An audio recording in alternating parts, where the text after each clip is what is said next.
Opinião de um livro, opinião de dois livros.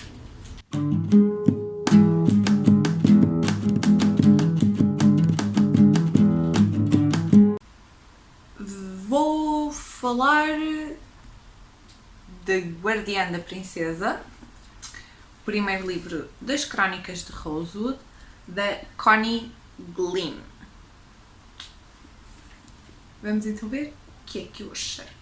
Em primeiro lugar, eu dei 3 estrelinhas a este livro. Um dos motivos pelos quais este livro não teve uma pontuação mais alta foi porque eu não consegui, sozinha, identificar a faixa etária a que aconselharia este livro. Vamos então falar sobre ele. Em primeiro lugar, vamos falar um bocadinho sobre o ambiente deste livro.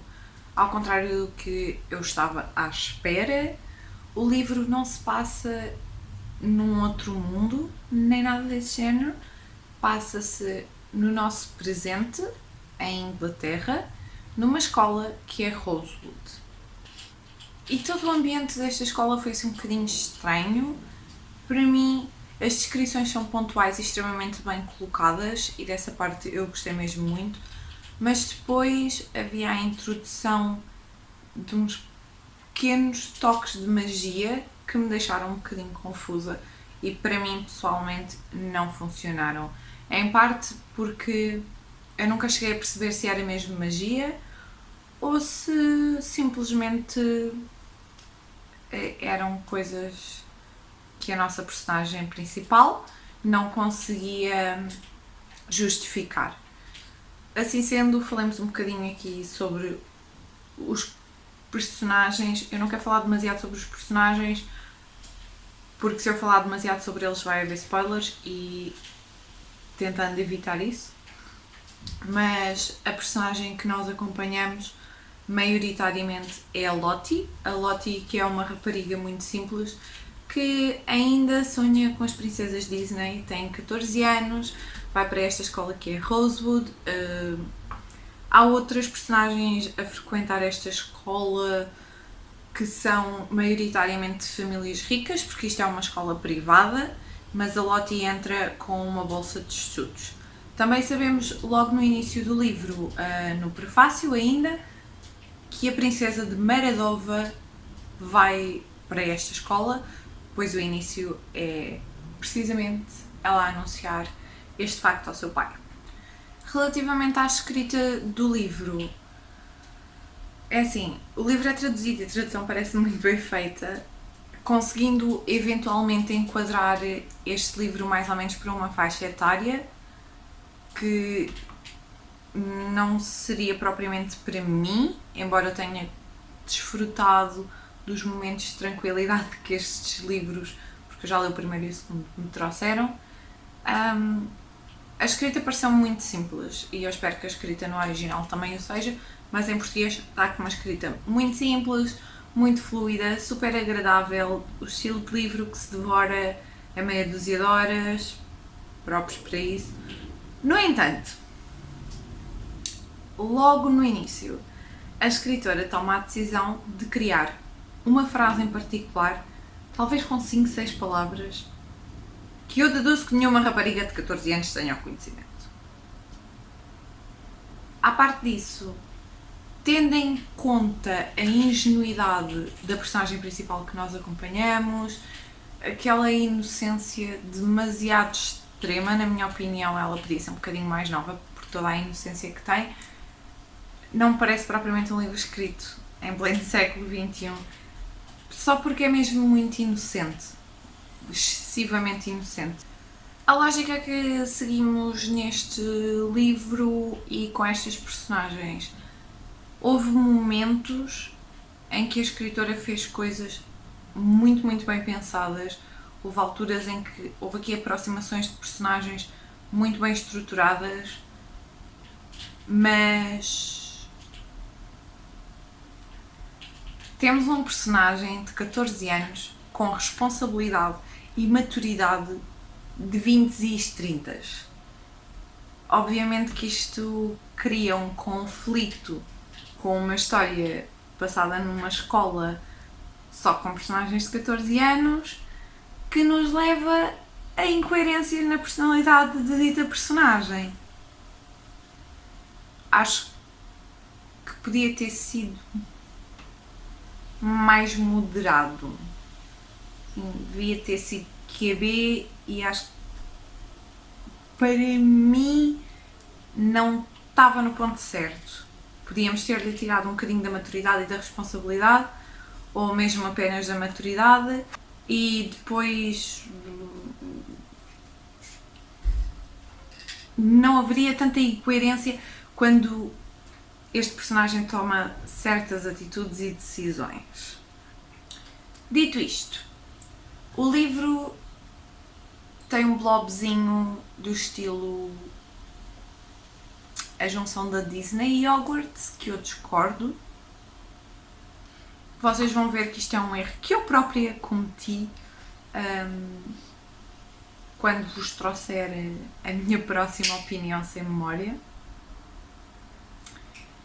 É uma coisa que nós temos tendência a fazer quando há uma escola privada ou um colégio interno, uma coisa desse género, que é, se eles estão lá a dormir, isto é como Hogwarts. Não, não é. E eu notei muito isso neste livro. No entanto, e pegando aqui um bocadinho nesta história de Hogwarts e também um bocadinho na história de Disney, o que é que eu quero pegar primeiro? Primeiro, Disney. Eu não considero que isto junte Disney e Hogwarts. Um dos motivos é porque a presença da Disney é maioritariamente nos programas da Lottie. É verdade.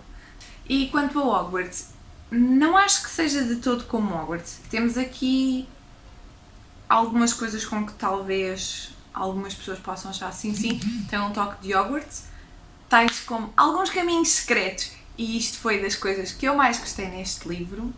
Não vou desenvolver, fica aqui a pairar no ar caminhos secretos, onde, quando, como e porquê.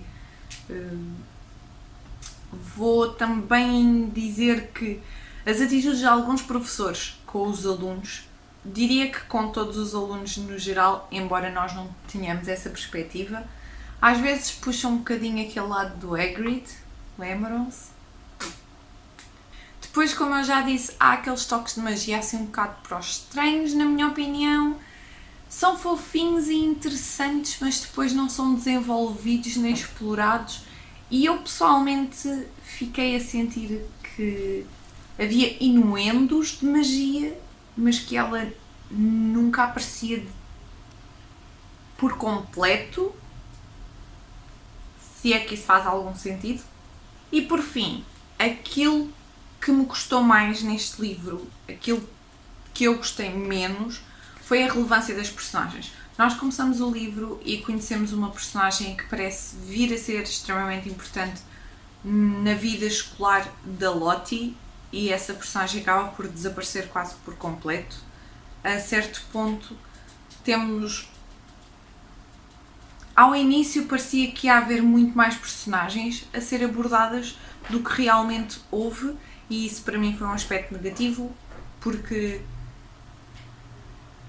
havia aquele vibe dos 5 ou uma aventura que iria ser aquele grupo de estudantes e depois afinal é só um trio. Se calhar é disso que dizem que é parecido com Hogwarts. Não sei, a relevância de alguns personagens no início, depois no meio e no fim, para mim foi um bocadinho mal gerida, podia ter sido mais bem explorada. Algumas personagens, algumas das amizades, e acho que isso teria sido muito, muito, muito interessante. Dito isto, que basicamente é tudo o que eu queria dizer, e passando a uma fase um bocadinho spoilada, portanto, se não leram e querem ler, aconselho-vos a sair agora, mas há algumas coisas que eu gostava de abordar que contêm spoilers. Dando-vos tempo. Tempo dado. Personagem principal, a Lottie, tem 14 anos. Eu achava que era órfã neste primeiro livro. Fiquei sempre com a sensação de que ela era órfã. É claro e óbvio que a mãe dela morreu, porque ela diz isso. E na minha cabeça ela vivia com a tia. Mas vá, para todos os efeitos neste livro, na minha cabeça, Lottie, 14 anos, órfã e vive com a tia. A Lottie entra em Rosewood e fica no mesmo quarto que a Ellie e ao início têm alguns atritos, mas depois tornam-se grandes amigas, aliás, melhores amigas. O que nos leva a Ellie, que na verdade é a princesa de Maradova, que é uma princesa um bocado estranha, na minha opinião, no sentido em que ela quer ser rebelde, mas eu acho que isto está de uma maneira um bocado cringe para mim. Depois temos o Jamie, que é o partisan da Ellie, e eu achei que o Jamie é extremamente inconsistente. Ele entra na história com um objetivo extremamente definido, mas a meio do livro, a 3/4 do livro, subitamente tem uma batalha interna entre ser adolescente ou não, e isso cria demasiadas incoerências na personagem. Acho que isso podia ter sido evitado se não lhe tivessem dado a maturidade de um homem de 30 anos desde o início. Temos a Binar, que é aquela personagem que eu tinha falado, que parece ter importância e de repente deixa de ter. Houve ali uma altura em que simplesmente a escritora decidiu que a Binar já não importava, pareceu-me, porque ela esteve bastante presente ao longo do livro e de repente deixa de estar. Eu fiquei tipo, uai, era uma das minhas personagens que eu estava a gostar mais, fiquei triste. Temos a Anastácia, que é filha do embaixador de França e portanto tem assim, ela é assim um bocadinho nariz empinado. Depois temos a Saskia, que é uma personagem assim um bocadinho, não é estranha, é só que não é presente o suficiente ao longo do livro para eu criar uma opinião sobre ela, e depois no fim tem o seu grande momento de revelação e percebe-se basicamente tudo sobre ela e eu fiquei, ok, então era isto. Mas parece que ela cai um bocadinho do céu.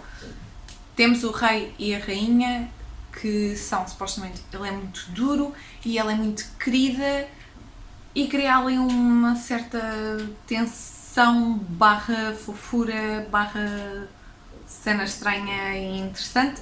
Também aparece a mãe do rei, que é supostamente ainda mais rígida do que o rei, e é aí que se percebe que ele afinal não é assim tão rígido quanto isso. Abião. O que acho que é compreensível, esse pormenor eu gostei.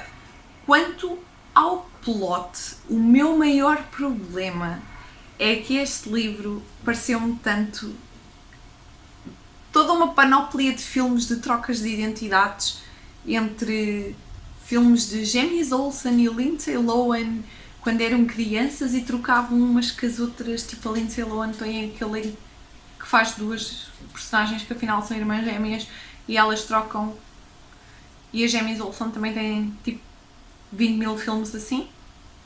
Esse foi o maior problema para mim, foi que de facto isso foi o foco principal da história e são as crónicas de Rosewood, não são as crónicas da princesa de Maradova, né? Tirando isso, gostei bastante do fim, de descobrir que havia uma nova entidade, um novo perigo à vista, uma nova coisa para se ver e tratar. Gostei muito dessa parte. E aguardem pela próxima opinião, que será do segundo livro. Será que melhorou? Será que não melhorou? Melhorou? Vem de milho, melhorar? Mas será que melhorou? Será que melhora no segundo livro? Será que piora? Será que mantém? O que é que vem aí? Não perca o próximo episódio porque nós também não. Adiós!